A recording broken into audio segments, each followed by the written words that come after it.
Voici une nouvelle édition d'un débat en direct sur Nile TV International où on va essayer d'analyser pour mieux comprendre les derniers événements dans la région.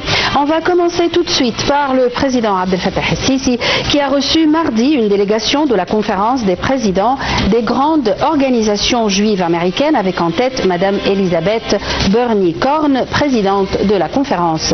Au cours de la rencontre, le président a souligné l'importance de la coordination entre les deux pays pour parvenir à restaurer la paix et la stabilité dans la région. Voyons ensemble.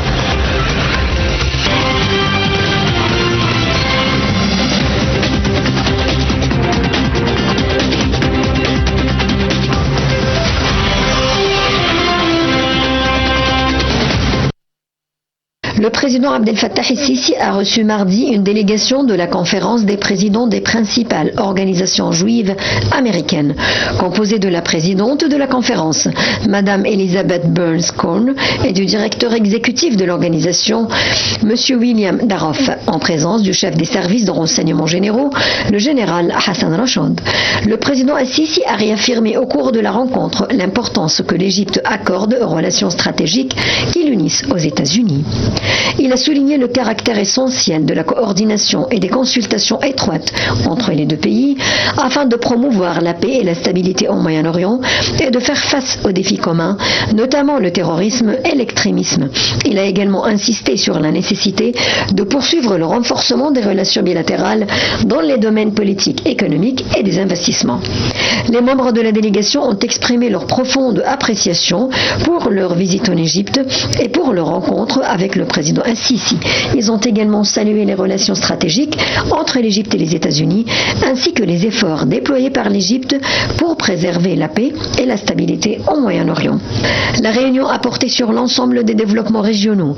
Les membres de la délégation ont écouté la vision du président concernant les moyens de parvenir à la stabilité régionale.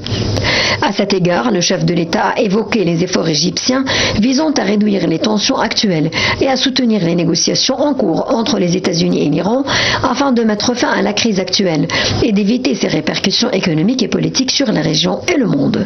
Le président el-Sisi a souligné l'importance d'un règlement global et juste de la question palestinienne, conformément aux résolutions de la légalité internationale et sur la base de la solution à deux États. De leur côté, les membres de la délégation ont salué la vision du président el-Sisi en faveur de la stabilité au Moyen-Orient et ont réaffirmé l'importance des relations égypto-américaines ainsi que de la coordination entre les deux pays pour préserver la paix régionale.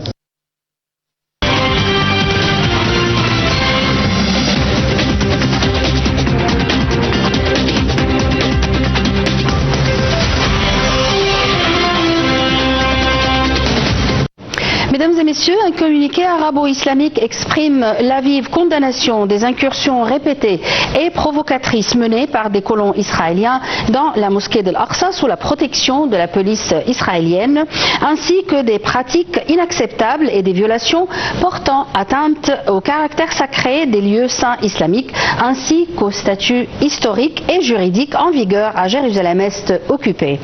Il condamne également sans réserve la poursuite de l'escalade israélienne dans la ville de Jérusalem et en Cisjordanie occupée, marquée par des incursions, des arrestations et des agressions contre les Palestiniens et leurs biens en violation flagrante du droit international et des résolutions pertinentes de la légalité internationale. Le communiqué souligne aussi que ces pratiques d'escalade sont de nature à attiser les tensions et à compromettre les perspectives d'apaisement et de stabilité dans les territoires palestiniens occupés, ainsi que dans l'ensemble de la région. Les ambassadeurs d'Israël et du Liban ont été reçus mardi au département d'État pour une nouvelle session de pourparlers directs, alors qu'Israël et le Hezbollah ont échangé des tirs après que le président américain Donald Trump a affirmé avoir reçu l'engagement d'un apaisement de la part des deux camps. Cette quatrième rencontre entre les représentants des deux pays, qui n'entretiennent pas de relations diplomatiques, a lieu au département d'État et doit durer 2 jours. Mesdames et messieurs, alors que les efforts diplomatiques s'intensifient pour éviter une nouvelle escalade militaire, les contacts indirects entre le Liban et Israël se poursuivent sous médiation américaine. Malgré ces discussions, la situation demeure fragile sur le terrain avec la poursuite d'opérations militaires et d'un climat de forte tension régionale. Et voici les détails.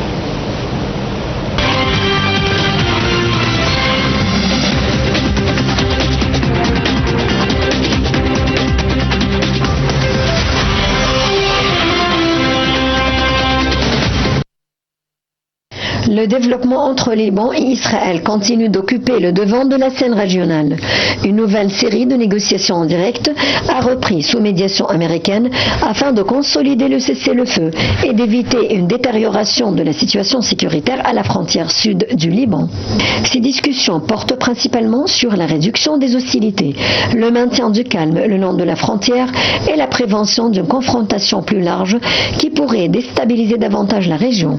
Les États-Unis multiplient les contacts avec les différentes parties afin de parvenir à un accord durable permettant de limiter les risques d'escalade. Selon plusieurs sources diplomatiques, Washington a proposé un mécanisme de désescalade progressive fondé sur un arrêt des attaques du Hezbollah contre Israël en échange d'un engagement israélien à ne pas élargir ses opérations militaires et à éviter toute frappe visant la capitale libanaise Beyrouth. Dans ce contexte, le président du Parlement libanais, Nabih Berri, a indiqué au médiateur américain que le Hezbollah serait disposé à accepter un cessez-le-feu complet et immédiat à condition qu'Israël respecte les mêmes engagements et mette fin à ses opérations militaires. Malgré ces efforts diplomatiques, la situation reste tendue sur le terrain. L'armée israélienne a poursuivi ses frappes contre plusieurs positions au Liban, affirmant répondre à des menaces visant son territoire. De son côté, le Hezbollah maintient sa position selon laquelle il se réserve le droit de réagir aux opérations israéliennes et continue de rejeter toute négociation directe avec Israël. La dimension régionale de la crise demeure également au cœur des préoccupations. Les responsables américains cherchent à empêcher un élargissement du conflit, notamment dans le contexte des tensions persistantes entre Israël et l'Iran. Washington estime qu'une nouvelle escalade au Liban pourrait avoir des répercussions sur l'ensemble du Moyen-Orient et compromettre les efforts diplomatiques en cours dans la région. Le président américain Donald Trump a affirmé que les discussions engagées avaient permis de rapprocher les positions des parties concernées et de réduire temporairement le niveau des hostilités. Toutefois, aucun accord définitif n'a encore été annoncé. Du côté israélien, le Premier ministre Benjamin Netanyahou continue d'affirmer que la sécurité d'Israël demeure une priorité absolue et que toute trêve durable dépendra de l'arrêt complet des attaques en provenance du territoire libanais. Cette position fait cependant l'objet de débats au sein de la classe politique israélienne. À ce stade, les négociations se poursuivent et plusieurs acteurs internationaux espèrent parvenir à une formule permettant de stabiliser durablement la frontière libano-israélienne.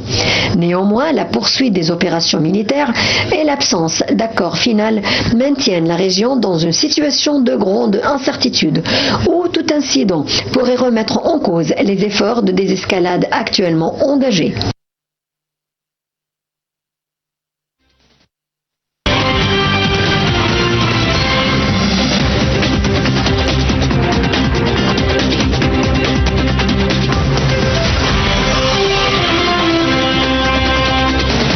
Mesdames et messieurs, pour mieux comprendre la crise israélo-libanaise, on a le plaisir d'accueillir au bout du fil M. Youssef Abdelkader, qui est analyste politique. Bonsoir.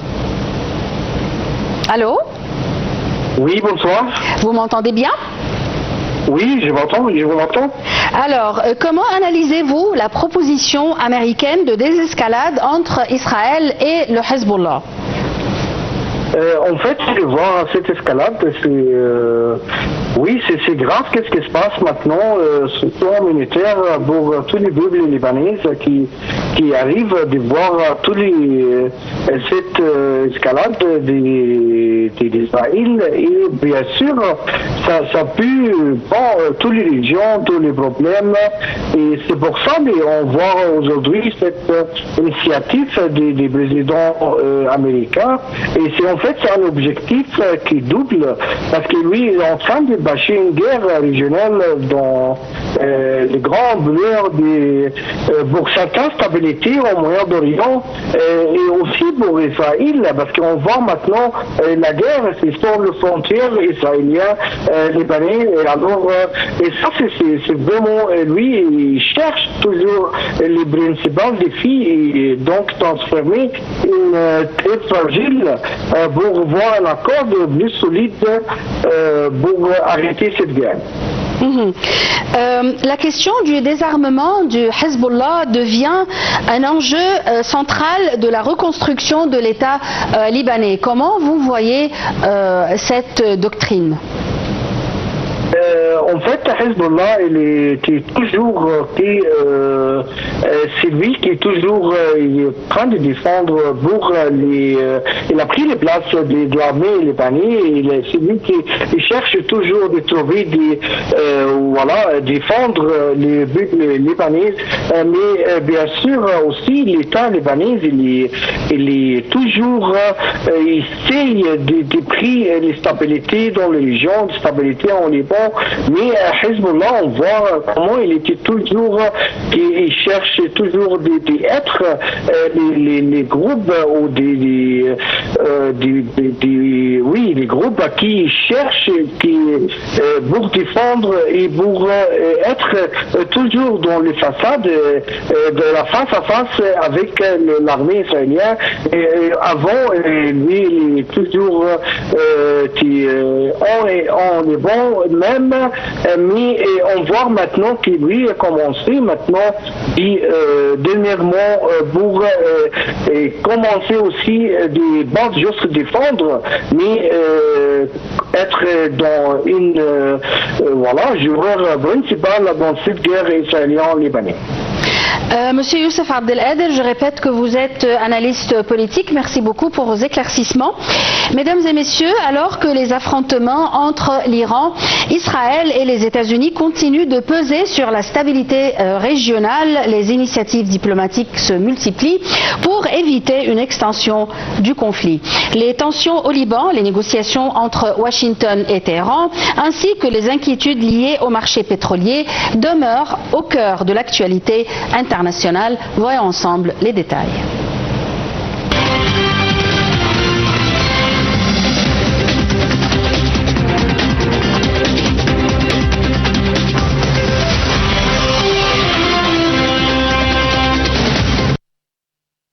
La situation au Moyen-Orient reste marquée par une forte incertitude, alors que la confrontation entre l'Iran, Israël et les États-Unis continue d'alimenter les inquiétudes de la communauté internationale. Sur le plan diplomatique, plusieurs médiations sont en cours afin de parvenir à une désescalade. Selon des informations relayées par plusieurs sources internationales, l'Iran examine actuellement de nouvelles propositions visant à mettre un terme aux tensions avec Washington. Toutefois, les divergences demeurent importantes, notamment sur les questions liées aux sanctions économiques, au programme nucléaire iranien et aux garanties réclamées par Téhéran. Dans le même temps, les autorités iraniennes ont annoncé la suspension de certains contacts indirects avec les États-Unis, dénonçant les opérations militaires israéliennes au Liban et estimant qu'elles compromettent les efforts de désescalade engagés ces dernières semaines. Le Liban demeure aujourd'hui l'un des principaux foyers de tension de la région, malgré les initiatives américaines visant à consolider le cessez-le-feu entre Israël et le Hezbollah. Les affrontements se poursuivent dans le sud du pays. L'armée israélienne a mené de nouvelles frappes contre plusieurs positions, tandis que le Hezbollah reste prêt à accepter une trêve globale, à condition qu'Israël cesse ses opérations militaires et respecte les engagements de désescalade.